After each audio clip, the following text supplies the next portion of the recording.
Rolling.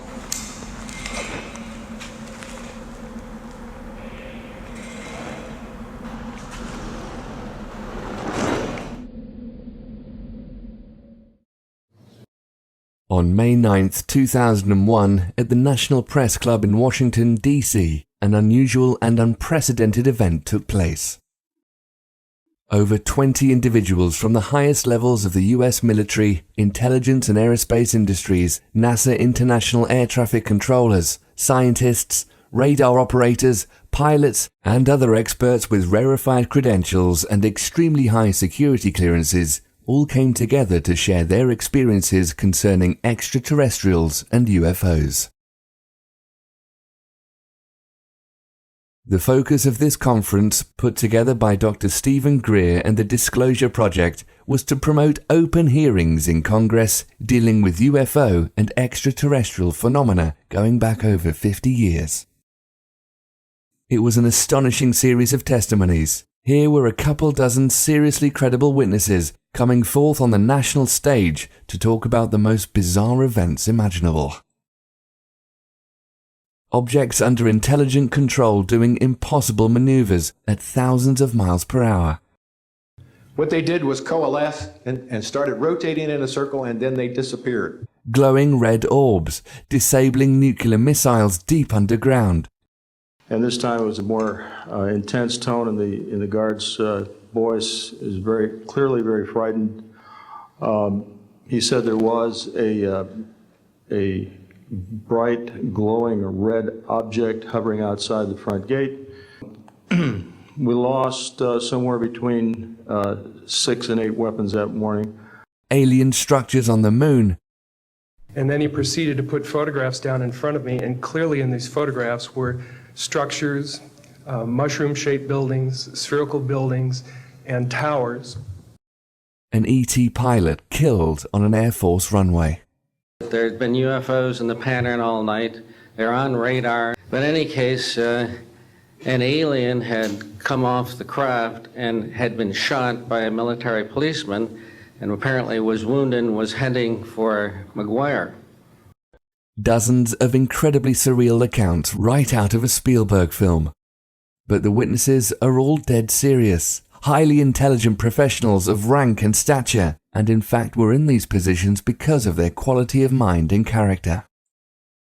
Several had concrete evidence to back up their claims and were all willing to testify under oath before the US Congress. Over 30 international news organizations recorded and broadcast the event. The exceptional nature of this gathering and straightforward at times emotional testimonies begged the mind-bending question, what if they're telling the truth? One of these witnesses, an aeronautics illustrator named Mark McCandlish, had several high-level security clearances and worked for organizations such as Rockwell International, Boeing, and the US Air Force. He'd spent over a decade in research and development on the main focus of the NPC event, technologies connected to UFOs and extraterrestrial vehicles. His detailed technical illustration of a purportedly reverse-engineered alien craft, the Fluxliner, a strange flying disc shown at a secret US Air Force air show in 1988, was a highlight of the conference. These discs were hovering off the floor without any visible means of support. They were referred to as alien reproduction vehicles, also nicknamed the Fluxliner because they used high voltage electricity. This is a diagram that I made based on a sketch that Brad Sorensen did for me in rough form, and subsequently cleaned that drawing up and made it much more accurate. This is his story.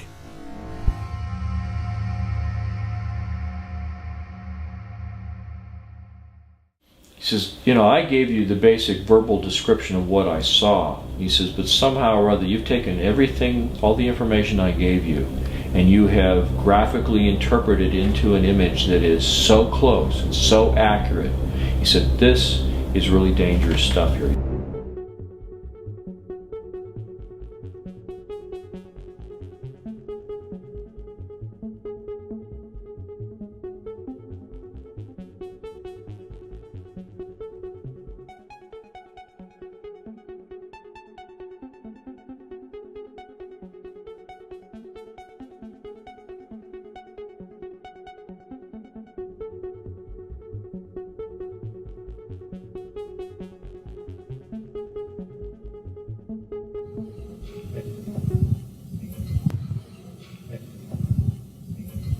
Deanne Divis with United Press International. Could you please address the vehicle that there was a drawing displayed of?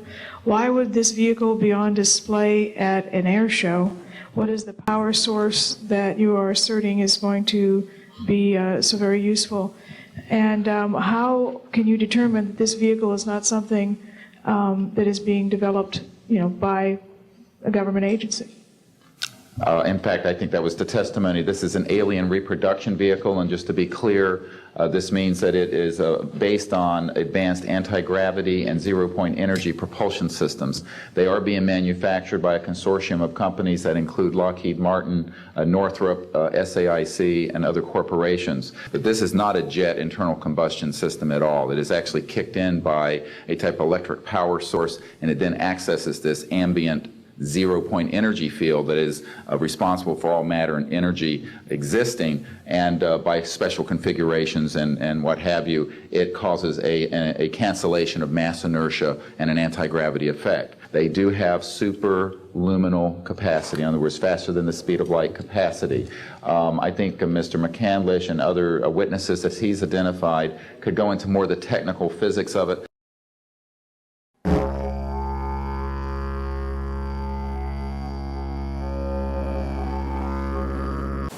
My name is Mark McCandlish, and for the better part of the last 30 years I've been a conceptual artist, illustrator, and designer, working predominantly for the aerospace and defense industries. About 1988, I came into some information that indicated that the United States government was in possession of and operating a kind of anti-gravity technology through a system, an aircraft that was referred to as the Fluxliner or as the alien reproduction vehicle. The story dates back to the late 70s when I was going to college at Art Center College of Design, studying transportation and automotive design. Had a friend there by the name of who had a number of classes with. I switched over to an illustration major before I left. I spent a short time working in the special effects industry in Hollywood, and then left that job to work in the defense industry for General Dynamics. Spent some time working there as a conceptual artist and designer, illustrating weapon systems, and then after a couple of years left that facility and began freelancing throughout the defense and aerospace industry. So that was where it all started. In the early to mid-1980s, Mark's career as an aeronautical and technical illustrator began taking off as he accumulated a client list including the US Air Force, Rockwell International, Lockheed Martin, Boeing, and respected periodicals such as Popular Science magazine. He became well-versed in conceptual design at the highest levels of the US military, industrial, and aerospace programs, and often called upon to generate classified and highly proprietary material. At the time, this was around 1985, 1986, and I had been freelancing for about 4 years at that point. Done a lot of work for Lockheed, a lot of work for Rockwell, and a little bit of work for Boeing. And so I was establishing a reputation and had occasion to talk to an awful lot of experts in the field, in various parts of the aerospace industry. So I had an idea of what was going on in terms of the technological development that was occurring in the industry at the time. Worked on some conceptual artwork showing cutaways of some of the weapon systems and how the components inside those weapon systems interrelated to one another. I was given a lot of information. Many times I was asked to create illustrations for clients based on just verbal descriptions of what they wanted to see, because a lot of it was conceptual artwork that was supposed to put across the idea that, say, a particular aircraft that they were designing was going to be extremely fast. So it had to have all the sort of dynamic characteristics of what a really fast aircraft would have. And I had an idea of what these things looked like. So I was subscribing to some of the trade publications that were available at that time, like Aviation Week and Space Technology, and a lot of people at the magazines, test pilots, editors, and things. By the mid-1980s, he was a very successful professional artist living in Rialto, California. He had a full slate of high-profile projects and had become a very sought-after and respected talent in a very crowded field of designers and artists. Despite living in the era of Reagan and disco, things were going very well for Mark. Then, in the autumn of 1988, things took a turn for the weird.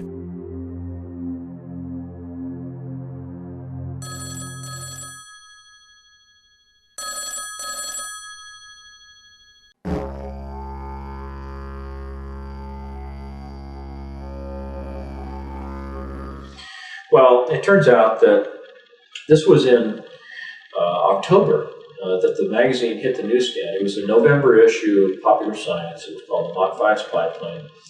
And a friend of mine from college, Brad, had seen this cover illustration and had opened up to read the story, and he recognized my name, and he called the art director.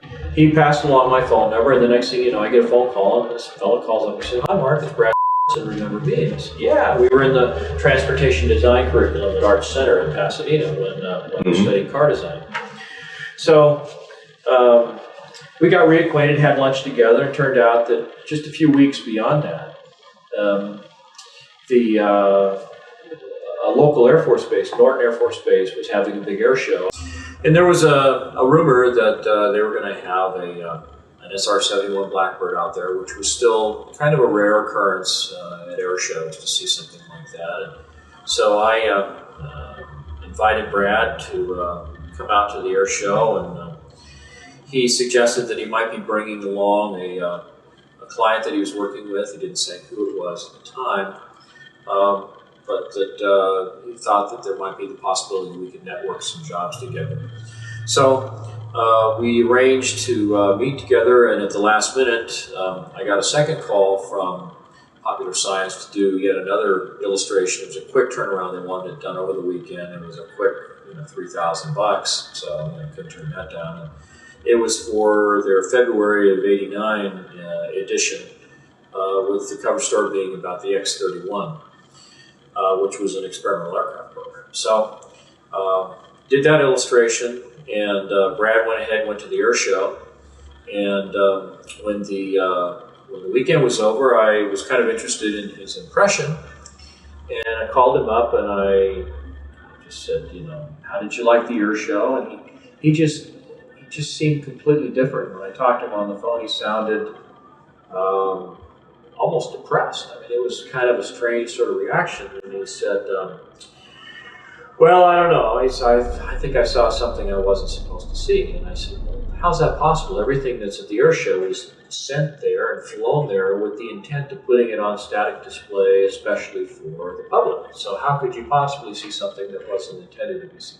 He says, well, he says, I got in to see a display that was a little more exclusive. It was something that was set aside for some top military brass and some top politicians with clearances. And the fellow I was with didn't realize at the time that certain items were going to be on display. And as soon as he realized that here I was without a clearance to see this stuff, he basically said, don't say anything, don't talk to anybody, we'll get out of here as soon as we can. So I asked him, I said, well, what did you see that you think is so stunningly, classified that, you'd be in trouble? And he says, well, he says,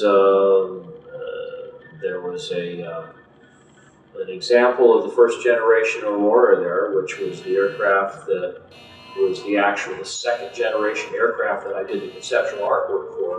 So he saw the real thing. And so, of course, I was real curious about what it looked like. And he gave me some details on that. And then he described a number of sort of odd-looking hovercraft and troop transporters and things that were basically just, kind of jazzed up, advanced hover vehicles of one kind or another. And after going through all of this, I said, well, even this doesn't sound, all that extraordinary. I mean, is there something else? And he says, well, yeah. He says, after they had the main little dog and pony show, they pulled back the curtain and there were these 3 flying saucers hovering there. And I couldn't believe my ears. I said, no, wait, did you say flying saucers? He said, yes. And I said, well, what do they look like? He says, well, they look like something from the 1950s, like a jello bowl, flat on the bottom, sloping sides, a little terrace around the middle, then a dome on the top with all these little bubbles around the top, and a door that looked like something off of a submarine, with the little pins that go out into the frame of the door, and the big wheel that you turn to tighten it, all this kind of stuff. The smallest one was about 24 feet in diameter at the bottom end of the craft. The medium-sized vehicle was about 60 feet in diameter, and the largest was somewhere between 125 and 130 feet in diameter. I said, well, what were they doing? Were they just sitting on the floor? He says, no, they were hovering. There wasn't no landing gear, nothing holding them up, cables. It's just they were hovering. There was a 3-star general that was part of the presentation. When they pulled back the curtains and these 3 flying saucers were revealed to the audience that brought them to this hangar. This general got up and he was describing these vehicles. He described them as alien reproduction vehicles, ARV for short. They also had a nickname for the aircraft. They called them Fluxliners. Now, flux is an electrical term for a high electrical charge. So, high electrical charge liner, a Fluxliner. And so this was, so he got kind of scared. He stopped talking. And so I said, well, let's have lunch. He was nervous about talking about it on the phone. So I go over there and we start talking. And as he's describing this stuff, he's describing the different features that he had seen. And well, how do you know that? I mean, if you could just look at the outside of the vehicle, how do you know what the inner workings is? He says, well, they had taken some of the panels off the outside so you could see the inside of, what the components looked like. And he said it was remarkably simple. There wasn't that much to it. And I said, you were able to figure out how it worked from that? He said, well, no, they had an easel next to it with a drawing, a cutaway drawing, that showed some of the internal components, how they were arranged oriented to one another. And then they had a little a TV monitor with a tape player below it that was showing this continuous loop of this thing sitting or hovering over like a dry lake bed out in the desert somewhere. And as you would watch the tape, this thing would make went from a hovering position, made these 3 little sort of hops going to the side, and then as the camera followed it, just went straight up and disappeared outside. He was down to nothing in just a matter of a second and a half or so. One of the things that this general had said during the presentation, one of the things that really stood out in Brad's mind was that he said that these vehicles were capable of light speed or better. The aircraft looked very old, like it had been around for decades, It had chips in the paint and runs, and you could see fingerprints and smudges and, you know, boot prints where somebody walked up the side of it, this kind of thing. And he said that the paint that was on the outside, it looked like they'd taken a bunch of powdered lead, mixed it into a resin, and then they just brush painted it right on the side of the aircraft. It looked like it was slapped together in somebody's garage, you know.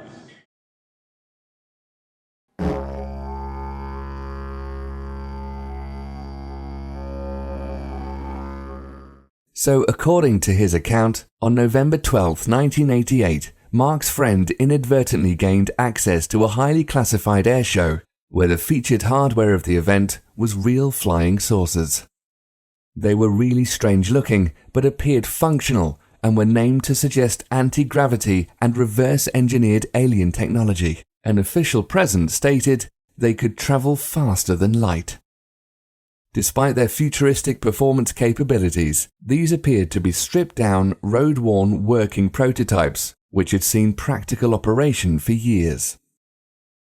If this were the case, they were crude but tangible proof of concept for a staggering leap in aviation technology. They used extremely advanced electromagnetic or field propulsion, as opposed to solid or jet fuel, nuclear power, or any other commonly known conventional means. It also meant our government and at least one other major defense contractor, Lockheed Martin, had been developing and deploying functional systems along these lines for many years. To both McCandlish and Brad, who'd been working professionally for some time within what they thought were the highest levels of aeronautical design, this odd system was a sucker punch from the future. Apparently this had had a really, really serious impact on Brad, and he really seemed kind of, you know, stunned by what he had seen. So we got together for lunch, and I was doing all these idea sketches of what he described to me about how the components related, and I had, you know, your stereotypical sort of lens-shaped, you know, flying saucer like you see in, you know, more modern movies and stuff. And he said, "Oh no, it's real simple. It's flat on the bottom, sloping sides like, you know, a section taken out of a cone, a little ledge, and then a dome on the top." And he said the dome is actually the top half of a crew compartment that's like a big ball. I'm pretty sure that was about 12 feet in diameter. There's a central column that goes down through the middle. There's like a flywheel thing on it that, you know, maybe, I don't know, 6 to 9 feet in diameter. There's 4 ejection seats that are all back to back on this central column above the flywheel type thing. And he says a bunch of oxygen tanks in there. They're all around the bottom. And he said the bottom is this huge capacitor array. It's probably, I don't know, maybe 12 to 14 inches thick. It's shaved off at an angle on the edges. Looked like it had been put on a big giant milling machine, and they milled off the edges at a 35-degree angle. He said there's a series of these plate capacitors. I said, well, do you think that this is functioning like the Beethrow-Brown effect, like, you know, these experiments were done back in the 60s with levitating things with, you know, electrostatic fields and stuff? He said, well, that may be it, but he says, they told me, he said, one of the things I saw was that it was using zero-point energy, it was using scalar energy. Really? It's cool, huh? 0-point energy. Yeah, I save the best inventions for myself. Well, I've been corresponding with Tom Bearden for about 8 years at that point. We, you know, talked many times, mailed letters back and forth, talked on the phone and things. Okay, so what we have is we have a very strong argument that neither the scalar photon, that is the time-polarized photon, nor the longitudinal photon, which is over in 3 space, are individually observable. But if you somehow can combine the two, they are observable as the instantaneous quantum potential. And so I had a sense of what zero-point energy was about, and they want to talk about longitudinal waves and scalar waves and cyclotronic weapons and all this kind of stuff. And so I've been following this for a while, reading Tom Bearden's work and things. And so I had a pretty good sense of what Brad was talking about, which he was a little surprised about that I would know this already. So he opened up to me a little bit more and began telling me more and more about it. When Brad finally became frustrated with my questions, he sat down while we were in his office together, and he did this rough sketch, which I still have to this day, 22 years later. And he just sat down, and right where we were sitting there at his table, he just kind of sketched out with an ink pen on a piece of legal-size white paper, and put some little handwritten call-outs around the edges that described, the number of capacitor plates in each one of the little sections, that there were, they were so wide at the end, and the crew compartment was definitely about 12 feet in diameter. Just kind of put all these things down as close as he could remember to the way they existed. And so I sat down with all this information, and I just began sort of drafting it out. It was at this point Mark began putting his formidable skills as a conceptual illustrator to work in uncharted territory. Taking Brad's eyewitness account, detailed descriptions, and rough sketches of the ARV, McCandlish began refining aspects of the components his friend described and piecing together an ever more precise rendition of the craft. Over the course of the next few years, he generated a series of drawings, culminating in the Fluxliner cutaway blueprint, one of the most notorious images in the history of ufology, and the mysterious realm of black-budget aircraft. I'm Jesse Ventura, and this is Conspiracy Theory. This was called the Fluxliner. This is probably the strangest one you've shown me yet. This actually flies? It actually flies on the principles of high voltage electrical charges. This is the original, one of the original blueprints of the alien reproduction vehicle, which I produced in March of 1989. It was put together by accumulating a lot of verbal testimony from Brad, and later from a number of other sources, including Ken Sellen and some other people that I talked to who had some contact or information about the vehicle.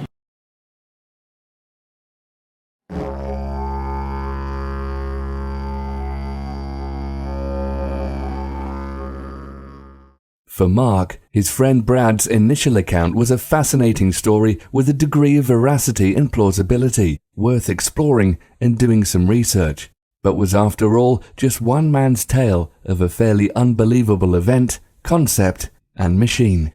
However, this subsequent research led Mark to some other very compelling eyewitnesses, official documentation, including numerous scientific patents, and other sources, such as respected quantum physicists, which finally convinced him of the likelihood that the ARV might be a very real thing.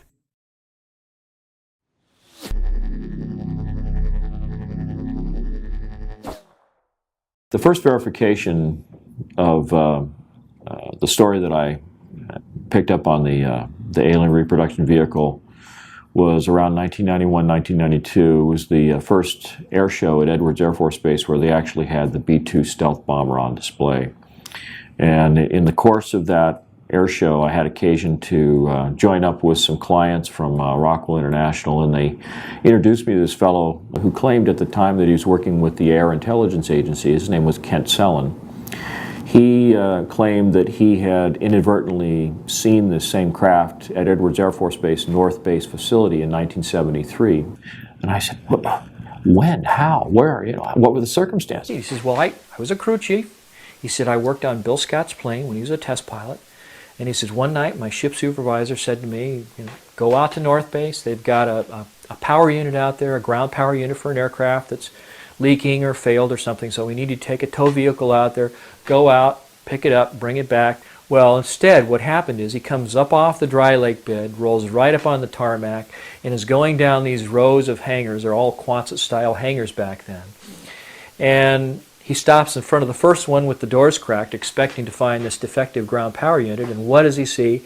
He sees this flying saucer sitting in the hangar, hovering off the ground. So I said, well, what happened? He says, well, this thing, was flat on the bottom, sloping sides, a little ledge around there, and then a dome on the top with these little glass things on top. Looked like there was a camera under each one. And I said, really? He says, yeah. No, no landing gear. It was hovering. And I said, let me borrow your pen. So I took out a Kodak lens cleaning tissue package that I had in my camera bag. It was the only thing I could think of to draw on. I did a quick sketch of this alien reproduction vehicle as described by my friend Brad Sorensen back in 1988. And I said, is that what you saw? And he says, oh, you've seen one. And I said, no, but I wasn't sure until this moment that the story was absolutely true. And so that was when I knew there was a second point of confirmation. He says, I wasn't there for 15 seconds and I heard footsteps running up to me. Before I could even turn around and look, he says there was a machine gun barrel at my throat, another one over here, and he says, a gruff voice says, close your eyes and get on the ground or we're going to blow your head off. So they put a hood over his head, blindfolded him, hauled him off, and they spent 18 hours debriefing him. He was forced to sign some non-disclosure documents about that, but then was given some additional information about it, things, details about the ejection sequence for that vehicle and so forth, things that Brad didn't know anything about. So that gave some validity to what he was saying.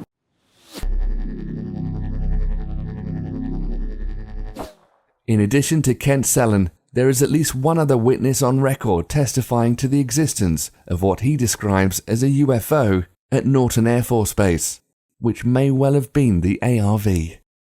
I can discuss Norton Air Force Base, and that as a result of all the Military-aeronautical command bases under me for their facilities, that there was one facility at Norton Air Force Base that was close hold. Not even the wing commander there could know what was going on. And during that time period, throughout my career, it was always rumored by the pilots that that was a cover for, in fact, a location of one UFO craft. And the reason for that location was folks that could come out, land at Norton, play golf, be part of a golf tournament, and so forth, and during that process could go by the facility and actually see the UFO.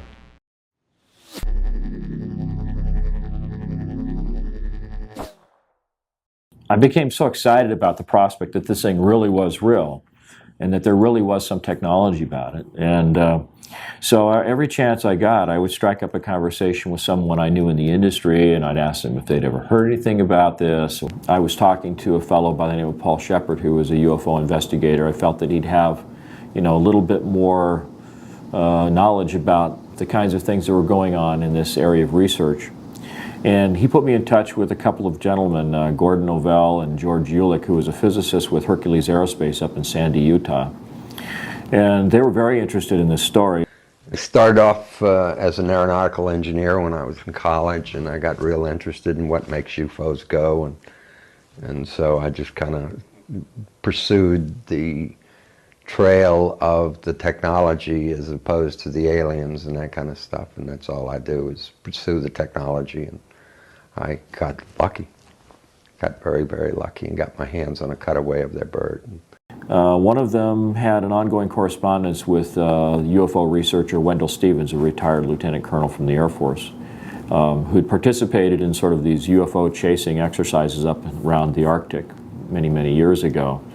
So Gordon sent a request off to Wendell Stevens saying, we know that you have this big photo archive of all these different UFOs that have been seen over the years. Do you have any photography that even resembles what we're describing in this drawing that I had done? And it turned out that there was a case. I obtained photographs that were taken in 1967 by a military pilot, Harvey Williams, flying a C-47 for the Air Force at 12,000 feet, approximately 25 miles southwest of Provo, Utah. This particular vehicle matches the so-called ARV in all proportions and respects in terms of the detail of the shape of the craft. It really bore a striking resemblance to the ARV with one possible exception, and that was that the synthetic vision system, little bubbles that accommodated the camera systems on the outside of this thing, were quite a bit larger than the ones that Brad had reported. And so when I thought back to something that Brad had said, and that was that many of the components on the ARV, like the ejection seats and the camera systems, were all off-the-shelf components. He said that the ones that he saw in 1988 looked just like the little bubbles you see hanging from the ceiling in the casinos in Las Vegas. So when I thought back to the camera systems that were available in 1966, of course they were much larger than they were in 1988, and so the larger acrylic bubbles seemed, to give some veracity to the photography as it was presented in these pictures taken by Harvey Williams. One of the things that came up in the investigation was the fact that a number of the witnesses starting in 1988 described the vehicle that they saw as looking like it had been around for a long time. Chips in the paint, fingerprints, greasy handprints and that kind of stuff. the material around where the Zeus fasteners brought the panels together, all chipped and scratched and stuff like it had been around for a long time. When I talked in 1991 or 92 to Kent Sullen, he clarified that he'd seen this thing in 1973, which was, 15 years or something earlier than that. And then the photographs from Wendell Stevens showed that this thing may have been operational as early as, June or July of 1966. So it certainly supported the idea that this thing had been around for quite a while, maybe even earlier than that.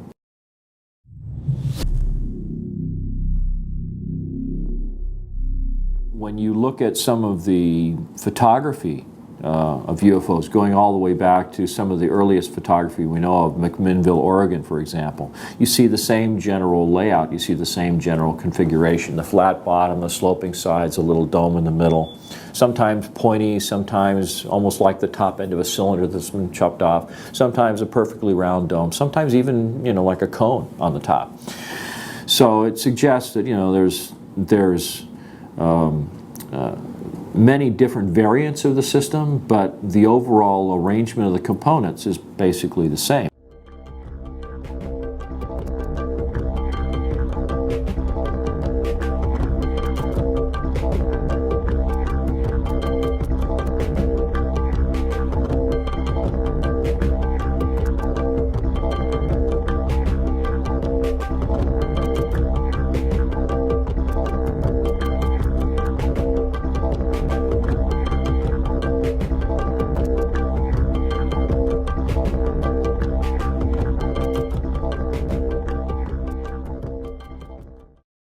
And I kept saying to myself, this is just too much of a coincidence. Maybe this goes back a lot further than anybody knows.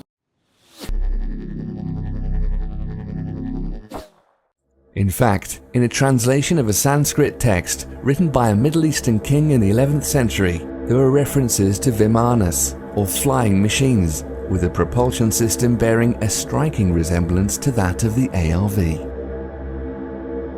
Strong and durable must the body of Vimana be made, like a great flying bird of light material. Inside, one must put the Mercury engine with its iron heating apparatus underneath. By means of the power latent in the Mercury which sets the driving whirlwind in motion, a man sitting inside may travel a great distance in the sky. One of the things that they described when you read up on the literature surrounding these so-called Vimanas was the so-called Mercury vortex or Mercury turbine engine. I see the word Vimana. Can you describe how that relates? Well, this is something that I spent a lot of time reading up about the so-called Mercury turbine generators or Mercury vortex generators described in some of these ancient Sumerian texts.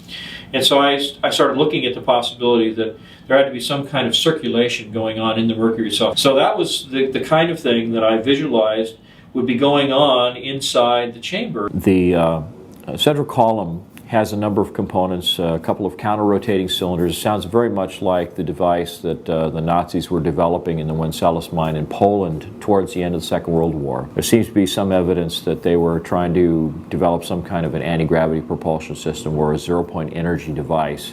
Apparently, if we're talking about systems using components and processes similar to the ARV, we can't ignore the Nazis.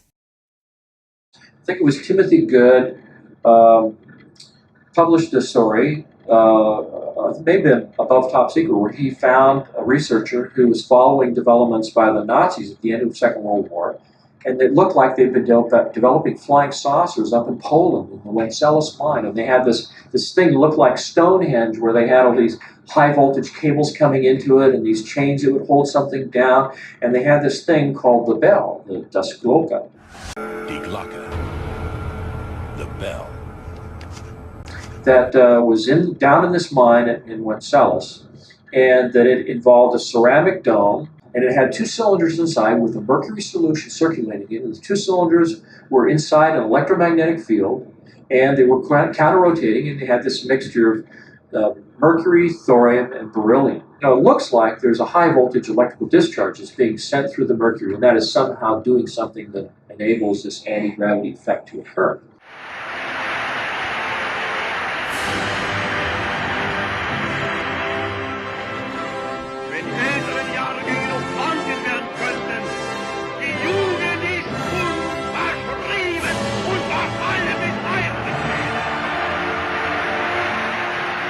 Besides rumors about Hitler's top scientists and the mythology of ancient kings, there were other instances where a central core involving mercury and other components similar to the ARV were reported.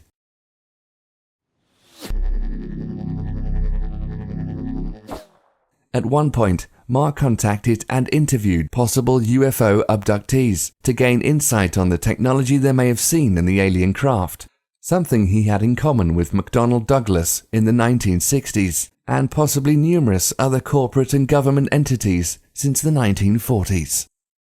I wound up going to my management and telling them, you know, you're not going to believe this, but the UFOs are clearly coming from someplace else. They're clearly manned or humanoided, and the only question is whether we're going to figure out how they work before Lockheed or after. And so as a result of that, the company at that time, which has now of course been bought by Boeing, over several years put in about $500,000 worth of research effort under my direction to study gravity control techniques and also analyze UFOs. We hired a police detective to interview witnesses, abductees. We had experimental work and theoretical work. So it was kind of a fun project. In the course of all this, it occurred to me that one of the other resources that I might be able to draw on was people in the alien abduction community. I began to think, you know, well, these people are either crazy or they're really having an experience of some kind. And some of them even talked about implants that were being recovered from their bodies. And so I was intrigued, and I thought, well, okay, you know, if any of these stories are true, there might be a chance, however slim, that if they really were abducted by aliens, they might have gotten a tour of the ship. They might have seen some propulsion system components. And so I heard three of these young ladies being interviewed on a radio station out of Las Vegas. This was sort of the precursor to Art Bell and Coast to Coast AM. It was the Billy Goodman Happening. And he was interviewing Cindy Vodovos, Melinda Leslie, and Alicia Davidson. Contacted the station. They put me in touch with these three young ladies. I interviewed them individually, and much to my surprise determined that these young ladies seemed to be bona fide examples of the phenomena, with implants that could be seen on medical MRIs. So what I did was I simply asked them to describe what they saw, and without disclosing anything that I already knew about the components inside the alien reproduction vehicle, I found that these young ladies, at least one of them in particular, was able to describe not only components that strongly resembled the ones that were inside the alien reproduction vehicle, but they were also at a higher level of sophistication that actually gave additional clues about how the ARV actually functioned. Alicia Davidson described being escorted into the engine room and seeing the propulsion system components. And it involved a central column that was made of a transparent glass-like material. And she said there was a silvery fluid that was spiraling upward at the bottom of this column. Down in kind of this well that was in the center of the spacecraft was this little tiny flywheel-like mechanism spinning, which matched the ARV also. And this is at a point when this young lady had never seen any of the drawings that I'd done of what the ARV was structured like. I was just, talking about propulsion components in general. But then she said that when you looked across this little well, this lowered floor area in the center of the room, was like a guardrail around it. She stood there. You could look across, and she said it looked like that below the deck she was standing on was this glass-like material with these coils of wire going through it. And they were spaced out in the same proportions as the ones on the ARV. The thing that she said that was most significant was that the column itself was rotating in one direction, and the flywheel was spinning in the opposite direction. There was counter-rotation, which is something that's often been reported in UFO sightings. You see components on the craft that are spinning in opposite directions. Back here on Earth, the scientific community has been busy since the end of the Industrial Revolution.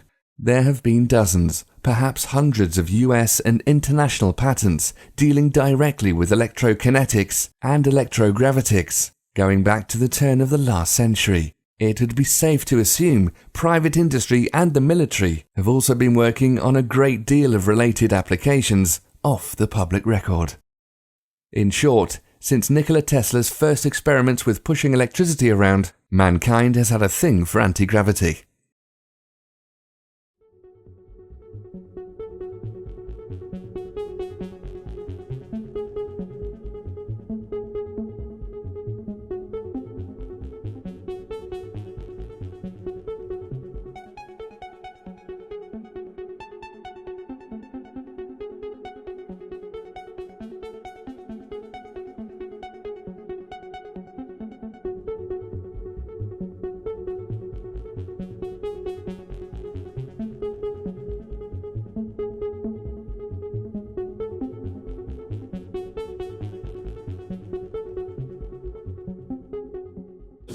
if you look at these two illustrations, this is a patent that was secured in May 30th, 1967 by James Frank King, Jr., who happened to work with Thomas Townsend Brown in the labs of Agnew Bonson. But you can see a striking similarity between the two vehicles. On the one hand, you've got a sort of a frustrum-shaped fuselage section. You've got a series of coils that wrap around the crew compartment, although the crew compartment in this instance is more of a cylinder. But you also have a central column that goes down through the middle, and you have this capacitor section that's in the bottom. And then you have these little flight control mechanisms here. You know, I find it really remarkable that there's so much similarity between the two objects. Mm-hmm. And when is that patent from? May 30th, 1967. It's called a magneto-hydrodynamic propulsion apparatus. And so I started thinking, well, maybe it's like a cyclotron. Maybe there's an electrical discharge from this. Basically, this whole thing looks like a giant Tesla coil. It's got the capacitor array. It's got, you know, a central column that looks like the secondary windings of a Tesla coil. And this might even go back to something that Nikola Tesla discovered back in the 1940s. And, you know, it just was all hushed up. And all the UFO sightings we've ever seen were something that came from Nikola Tesla and not from another planet. And I mean, these are the things that were all going through my head at the time. So it was really surprising to find all the different sources that I encountered that seemed to provide useful information as to how this thing was made, how it worked, what its energy sources were, and it was all really fascinating to me, and that's one of the reasons I pursued it. It wasn't because I was, you know, like I say, trying to breach national security. I was just insatiably curious about how these things work.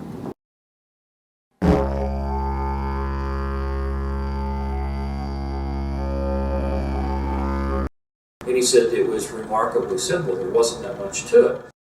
The ARV system, for all of its claims of flashy, out-of-this-world propulsion capabilities, was indeed remarkably simple. It could be described as a large-scale, souped-up Tesla coil, designed to negate gravity and inertia, with off-the-shelf navigation and life support systems bolted on, almost as an afterthought. You could think of it as the Model T of anti-gravity vehicles, an industrial dune buggy, or crude hot rod that can get you to Mars in a few minutes. In this version at least, first-class seating was still a way off.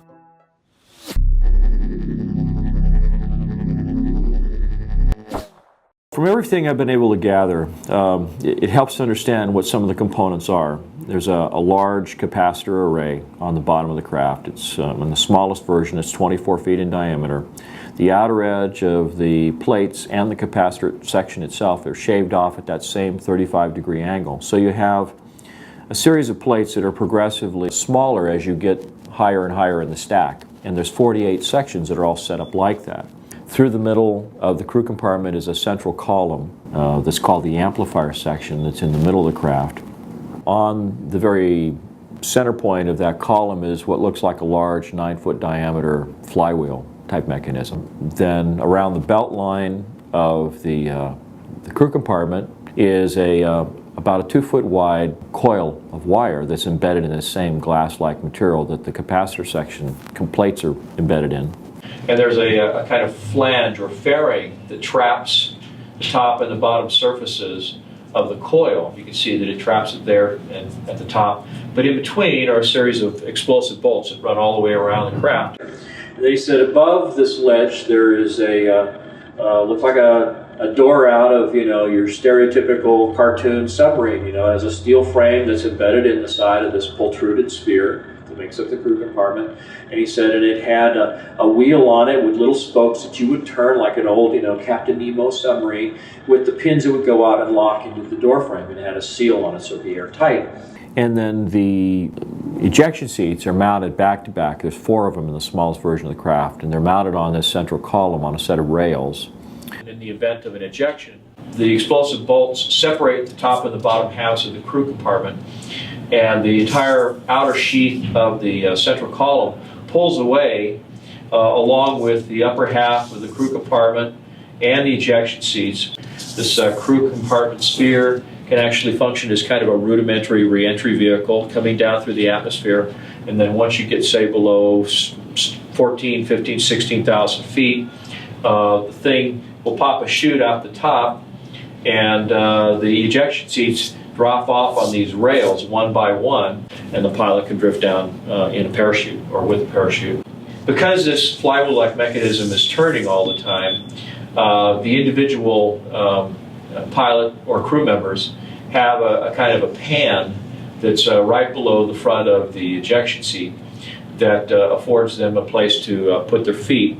Now, the control system on the vehicle, on the ejection seat that the pilot sits in, on the one hand, it looks like a high voltage potentiometer, or like a rheostat on the one side, that has a couple of big heavy duty cables that come out of it and goes into the central column. And that's basically the amount of power that he has in the system. And on the other side, there was sort of an inverted J-shaped piece of metal that came up and over like that had a sphere on it. Now, on the bottom of the sphere, there is a sort of a bowl that's sort of slightly larger in diameter, but it conforms to the shape of this sphere. Of all the components of the ARV, the navigation system, while perfectly logical and even elegant in its design, has to be the strangest one. It's an entirely unknown paradigm in steering an aircraft or anything else, yet makes perfect technical sense.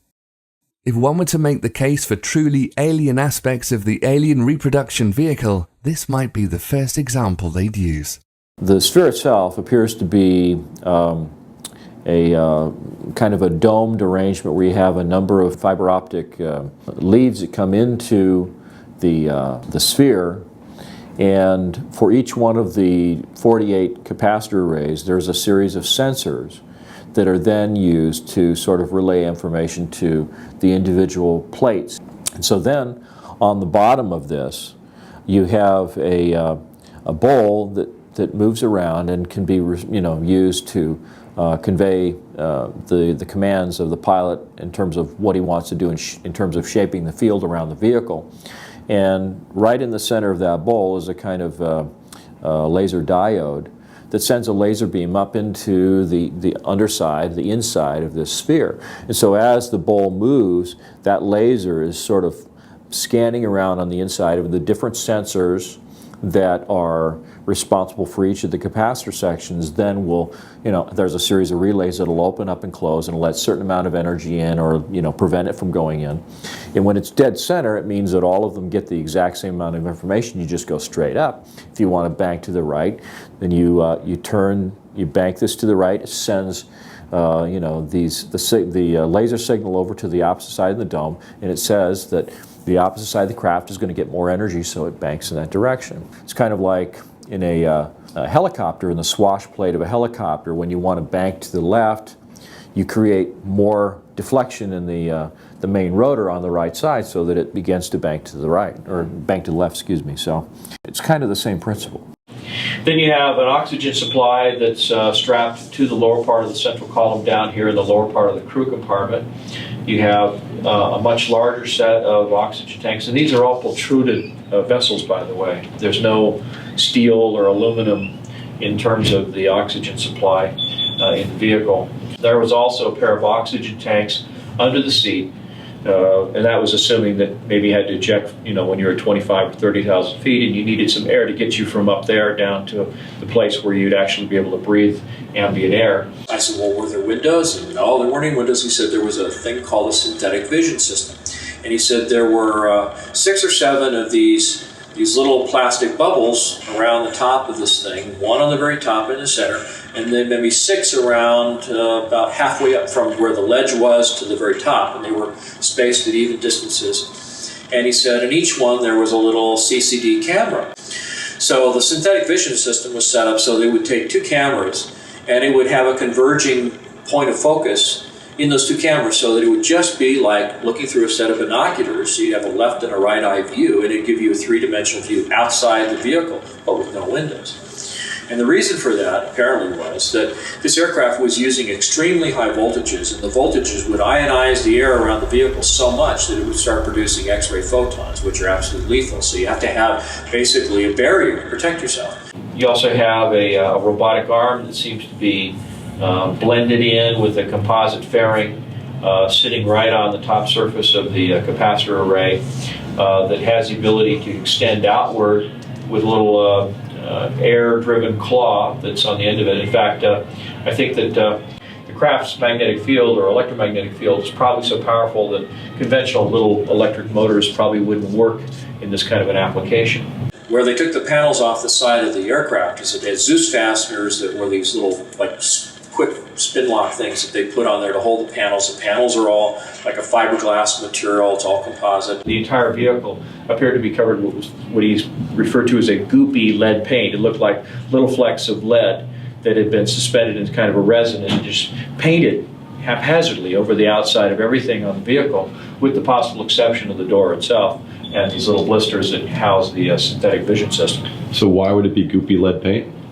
Well, the theory is that the electrostatic field created by this huge capacitor array and the ionization that occurs just because of the propulsion system might be enough to create a level of ionization around the craft that's high enough that it would produce X-ray photons of its own accord. And so you would want to be able to protect the pilot and the crew members from that radiation. So anyway, that's the general overview of the structure of the vehicle. This is a vehicle that has the ability to travel up to or beyond the speed of light. And part of the reason that it's able to do that is because it exploits the energy form that's embedded in space-time that's responsible for the effects of mass and inertia.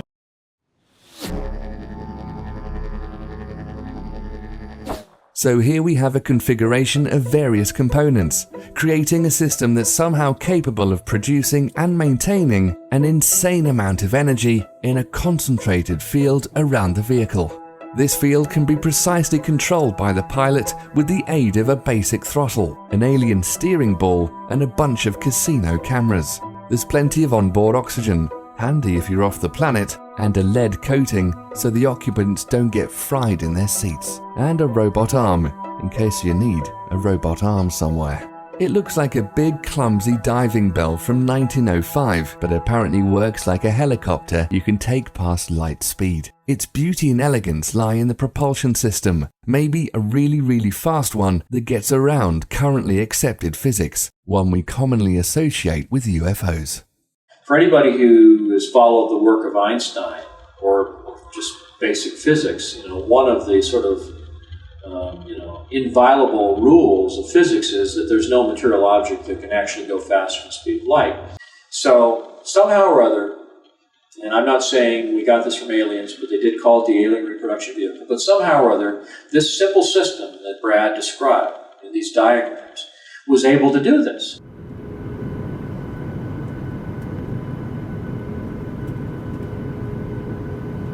So I began looking at the scientific literature. I was looking at this scalar energy, anything I could find on zero-point energy, scalar energy, quantum zero-point fluctuations of the vacuum, I think is the more technical physics term that they use in the literature. And it turned out that there really were scientific papers that were being published by a number of different scientists, Hal Puthoff, Bernard Heisch, Alfonso Rueda, who just happened to work at Lockheed Skunk Works, by the way. So I started noticing the names and where they worked and what they do, what they were talking, what they were publishing. And it occurred to me that, maybe these are people who have some insider. So I started looking at that. I started looking at the things that Hal Puthoff had said. In the middle of last century, physicists made an astounding discovery. And that is what we ordinarily consider empty space isn't empty at all. Even if you go to the far reaches of outer space, it turns out that rather than emptiness, what we call the vacuum is really a seething cauldron of what we call quantum energy, or zero-point energy. Zero-point just simply means that even if you froze the entire universe down to absolute zero, froze out all motion, where everything would be as quiet as you could possibly get it, this energy is still there. It was predicted by the mathematics of quantum theory, but the numbers were so large. For example, there's enough energy in the volume of a coffee cup to evaporate the world's oceans. It was thought, well, this must be some kind of artifact of the theory. But as time went on, various predictions in quantum theory were verified in the laboratory, And it finally turned out we had to take these numbers seriously.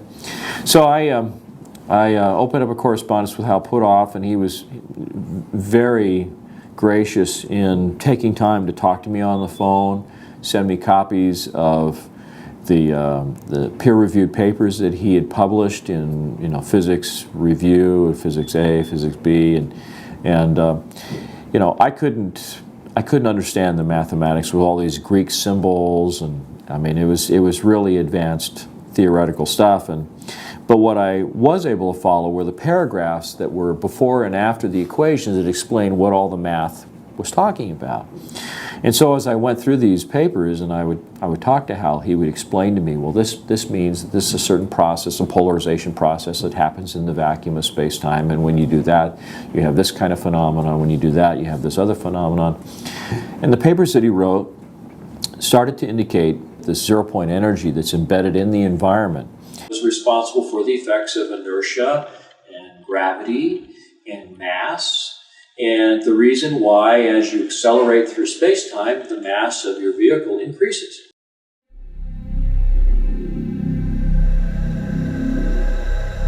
So in a sense, if you find the right way to do it, you can actually sort of reduce the mass of an object. And if you can do that, then of course it takes less propulsive force to push it around. It means that it can go a lot faster because it's not limited by the amount of mass that it increases to as it accelerates. In fact, it may in fact be a situation where the faster you go, the more energy you have available to continue the acceleration process, and at the same time the mass is becoming relatively less and less and less.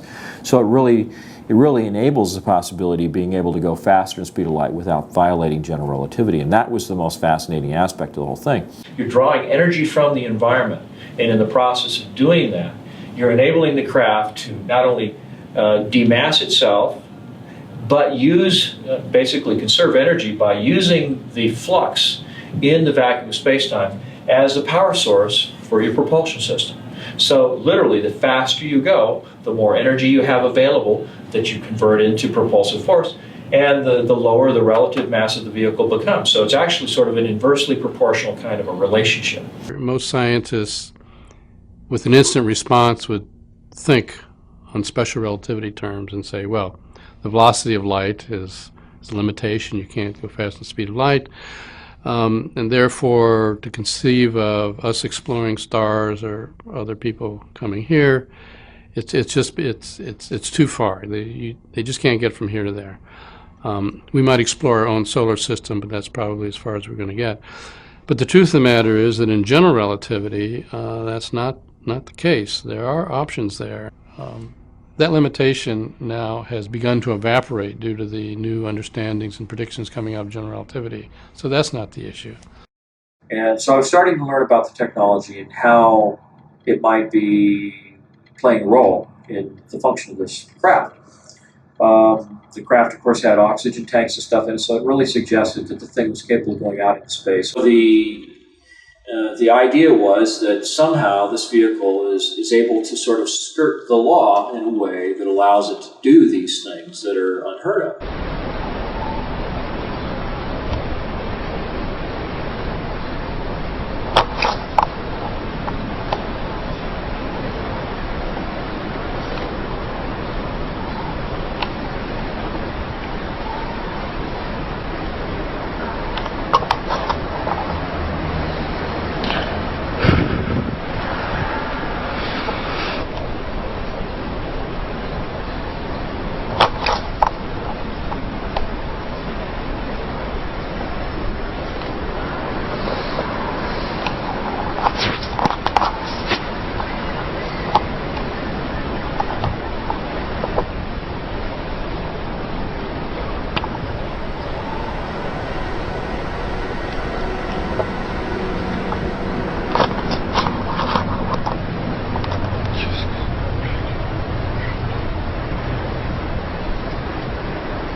Well, I understood that, there were probably, some kind of a powerful electrostatic field involved with the capacitor array.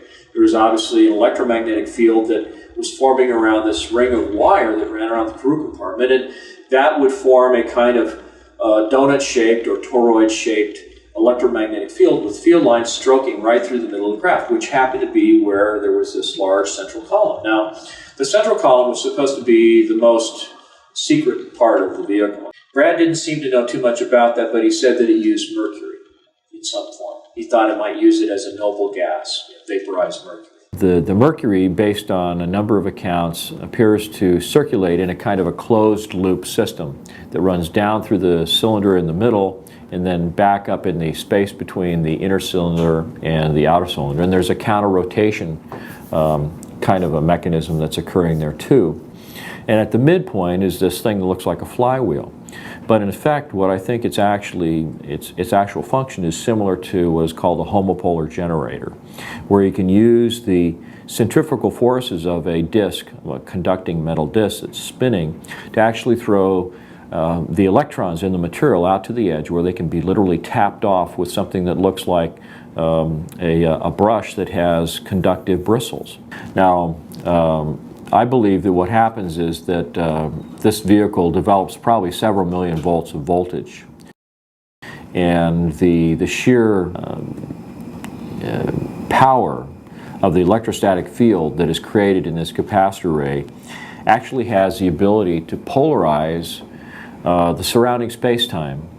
And it polarizes the so-called zero-point energy that is embedded in the space-time. So it creates kind of a positive and a negative aspect to the status of that zero-point energy that's surrounding the vehicle. So just to kind of give a little background, the idea of a space warp works on the principle of expanding and contracting space in such a way that allows you to go somewhere very, very quickly. What this does is it leads to something that was described by Alcubierre in his 1994 paper on warp drive, the creation of a warp drive that would not violate general relativity. And one of the things that he was suggesting was that you would be able to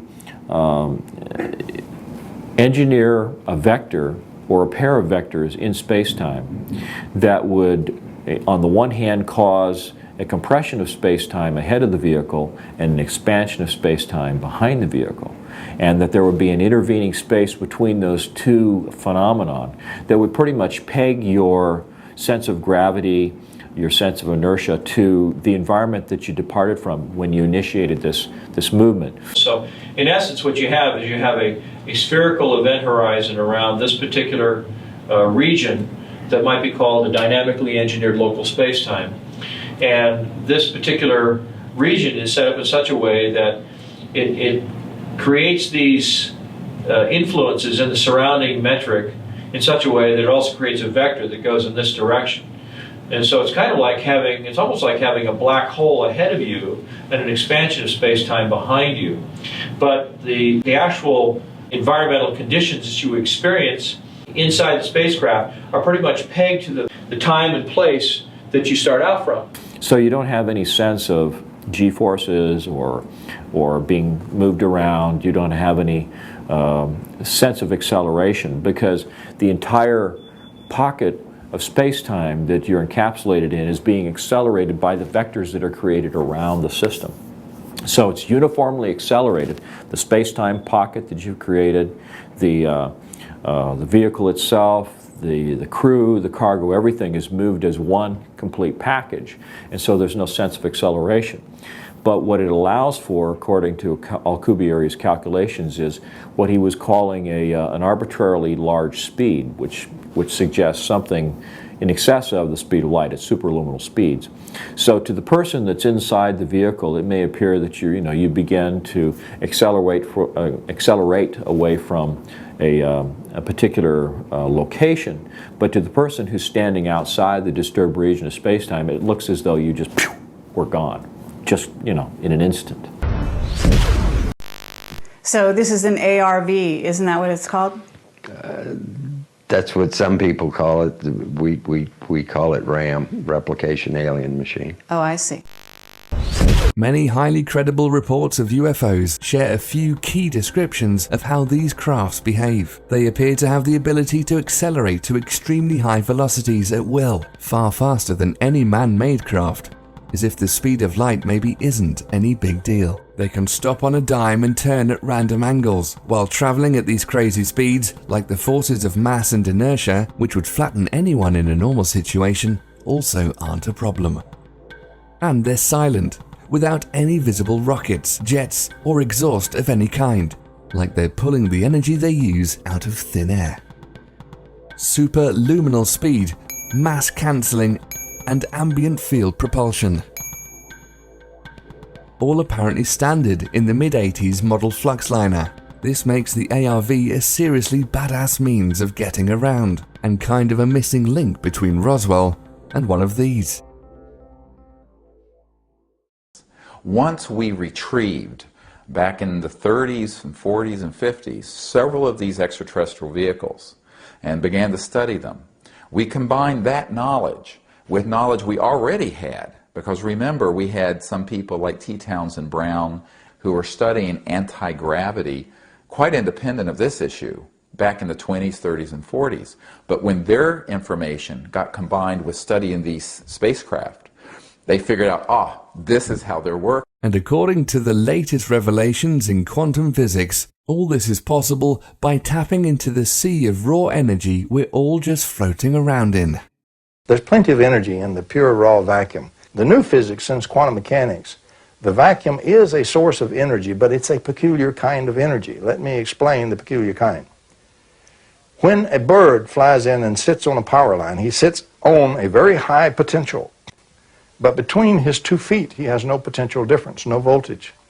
And so even though from the line to the ground, it may be 100 million volts, the little bird can sit very happily with his feet on this supposed 100 million volt line, and he has no volts across his body. He's very happy and doesn't even know it.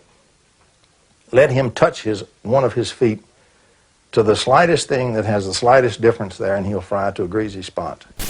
Now, in the vacuum, we have the same thing. We have an extremely high potential or charge of the vacuum, but we're immersed in the vacuum.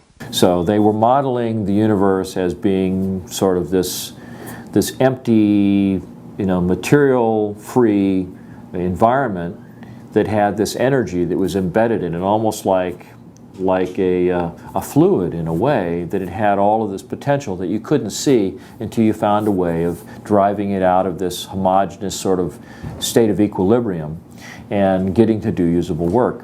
I'm trying to remember exactly how I met Tom. I think we met at a UFO Congress in Laughlin, Nevada for the first time. We'd been corresponding for quite a while.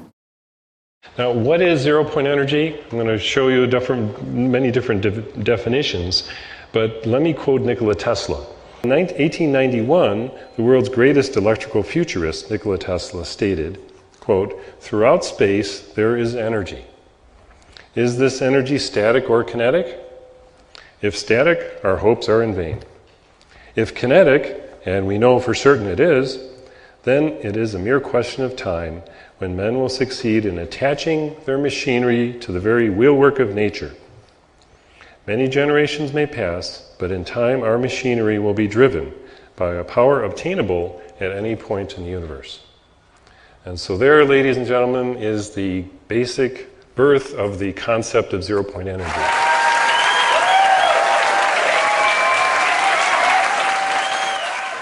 The real issue becomes, is this new technology something that's so advanced and so far out there that it's really beyond the scope of our modern civilization? Is this something that's so hard to achieve that it requires such a tremendous amount of development that it would cause the economy to collapse?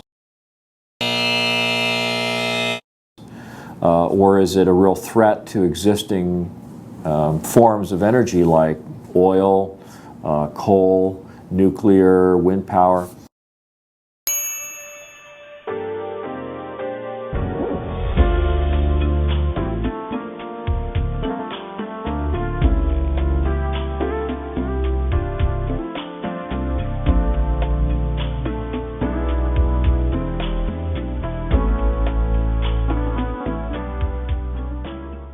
By the mid-50s, they knew that this would be the end of the oil cartels and the international financial petrodollar system.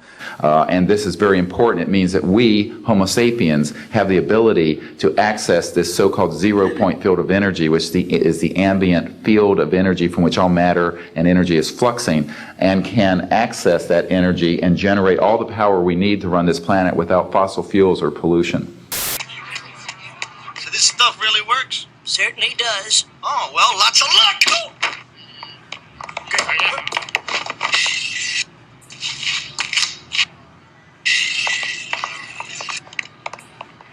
Technologies connected to UFO and extraterrestrial vehicles, if declassified and used for peaceful energy generation and propulsion, would solve the looming energy crisis definitively, would end global warming, would correct the environmental challenges that the Earth is facing. When I got involved with Dr. Greer and the Disclosure Project, I was very excited. And it was an opportunity to go to Washington and maybe have an opportunity to talk some real-life politicians about what the potential of this technology might be. I was really hopeful that we would see some kind of a door open publicly, and that the government would show that it was willing to have a conversation, a dialogue about the technology.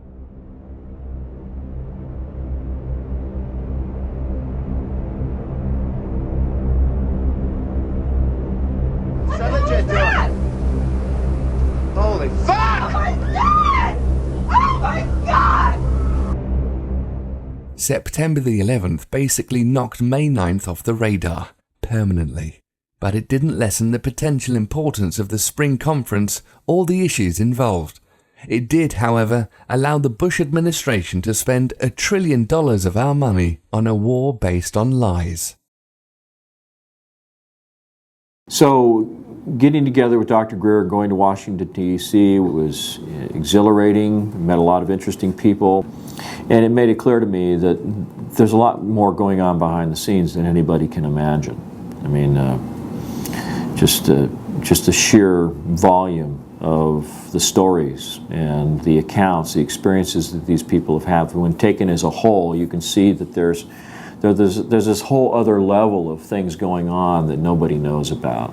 And there's a handful of people that may have an awareness, an overview of all that, but how it's affected me, well, that's a good question, because you know, I can think of a lot of things that have happened to me that, you know, if I didn't sit down and seriously analyze all the facts, I might be able to attribute it or blame it on, you know, talking about flying saucers, talking about the alien reproduction vehicle. When I finally did get around to making a copy of this original drawing in the form of blueprint, I sent a copy to Brad. And one of the first things that he said to me on the phone was, and he wasn't kidding when he said this, he said, you know, Mark, he says, this drawing is about as accurate as you can get. He says, every detail, every aspect of it is right on the money. He said, it is so accurate in every way. He says, this has to be probably one of the most dangerous illustrations you've ever done in your life. And he says, and if you're smart, he says, you'll tear up the original, you'll throw it away, and you'll never talk about it again. When it was all done, the CIA, one of the CIA men told the people they were now sworn to secrecy, that this meeting never happened, and this event never happened. You don't necessarily write anything down. You don't write anything down. And you keep it to yourself. It's a need-to-know basis only. Well, I thought, gee, this is something that we have to keep quiet, and that was verified by the Chief of Security. So I got the feeling that somebody was monitoring my activity. And there was one point at which I wasn't home at the time. The phone rings. My girlfriend, Michelle, picks up the phone, and a voice says to Michelle, you better tell your boyfriend to stop doing what he's doing, or he's going to be in really deep trouble. And, then I did. One by one, I lost all my defense clients as a conceptual artist. And it could have been attributed to my involvement with the Disclosure Project. It could just be that I'm an actual artist with paints and brushes, and I don't work with computers like, some experts that I know. And it may be because there were a lot of people that didn't want to be associated with somebody who talked about flying saucers and anti-gravity and aliens and all that kind of stuff. The reason it's called alien reproduction vehicle is that it's based on the study of extraterrestrial vehicles, but it is manufactured by human military intelligence aerospace contracting arrangements. We have studied specifically extraterrestrial vehicles which have been retrieved. The breakthroughs in that research have led to applications that have led to the building of this and similar anti-gravity devices. I mean, you can understand how corporations, and Brad told me that it had a big impact on his life, because when his name started popping up on the internet associated with the ARV story, there were a lot of his Japanese clients that wouldn't have anything to do with him because they did not want any of that kind of reputation tarnishing information associated with their product and their brand.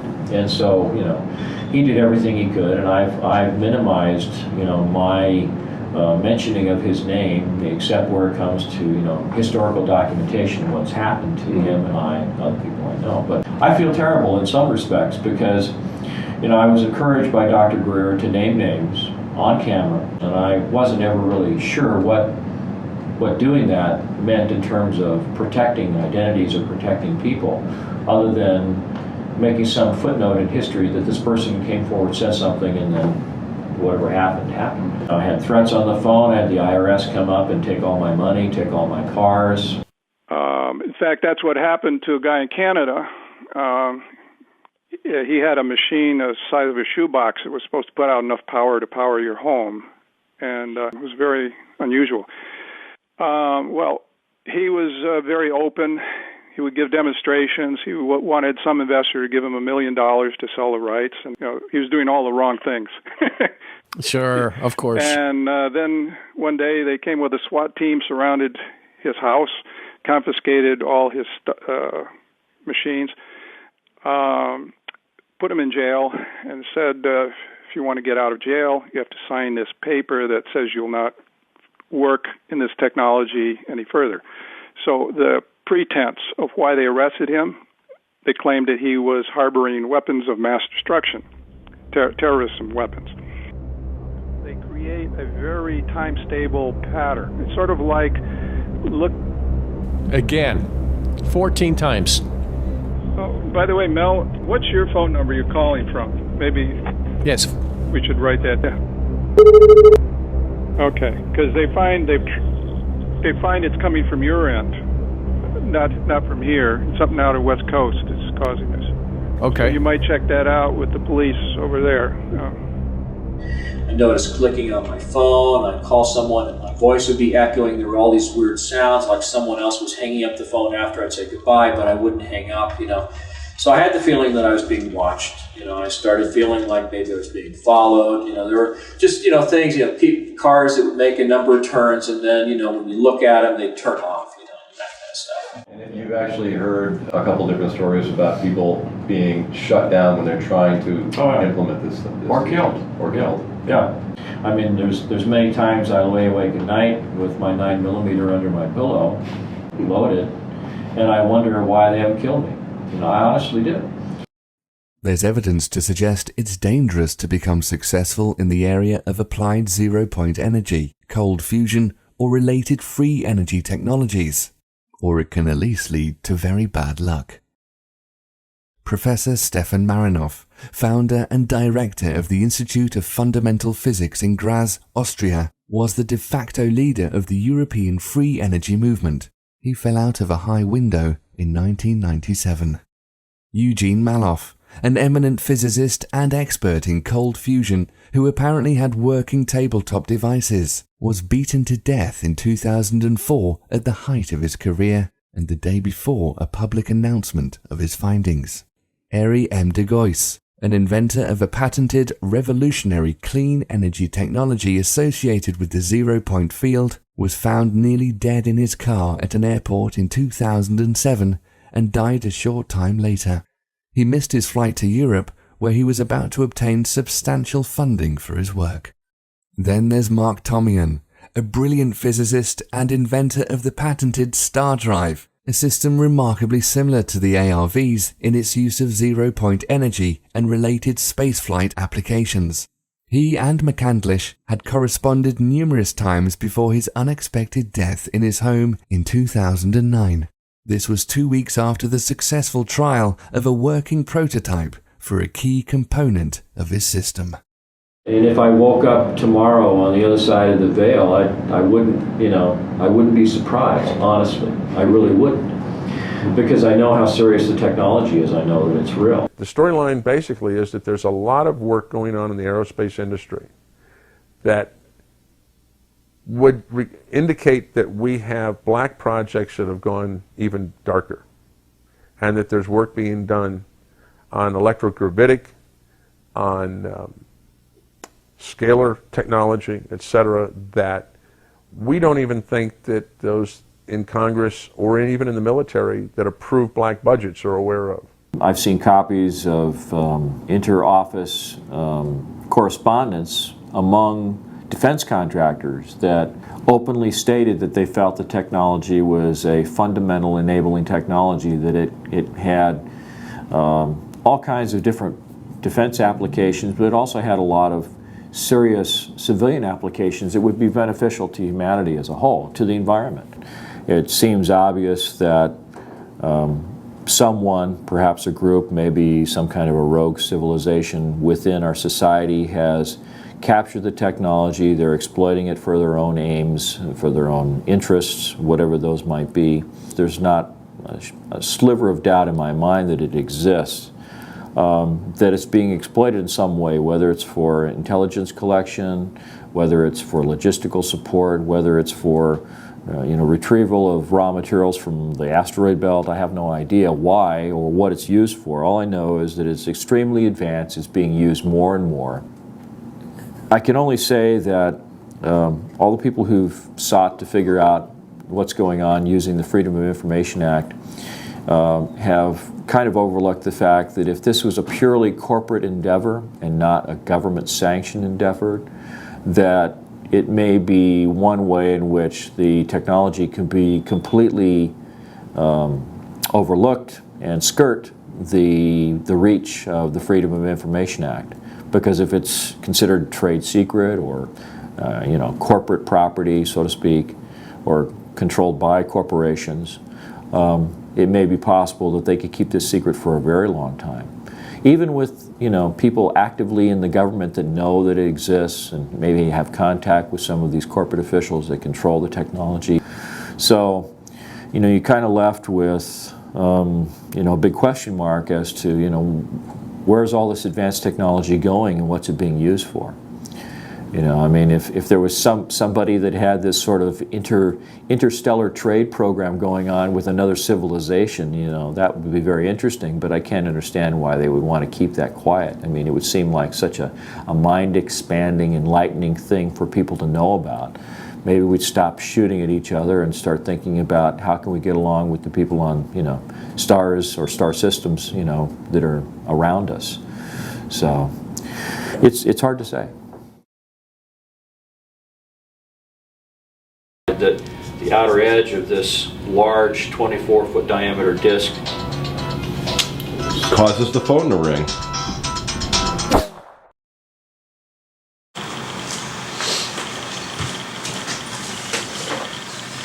Hello, I'm trying to look cool. Do I look cool?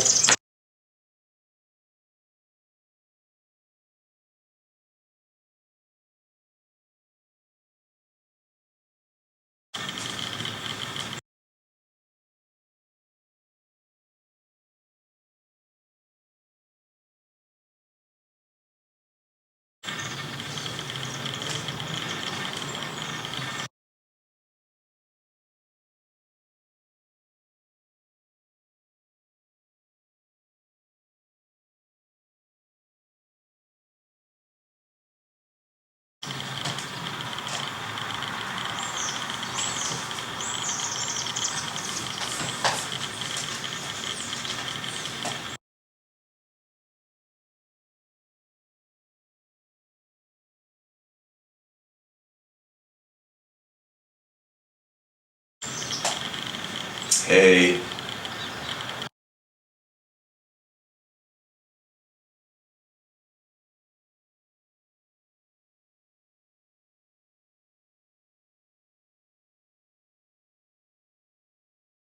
Yep, this is me on camera.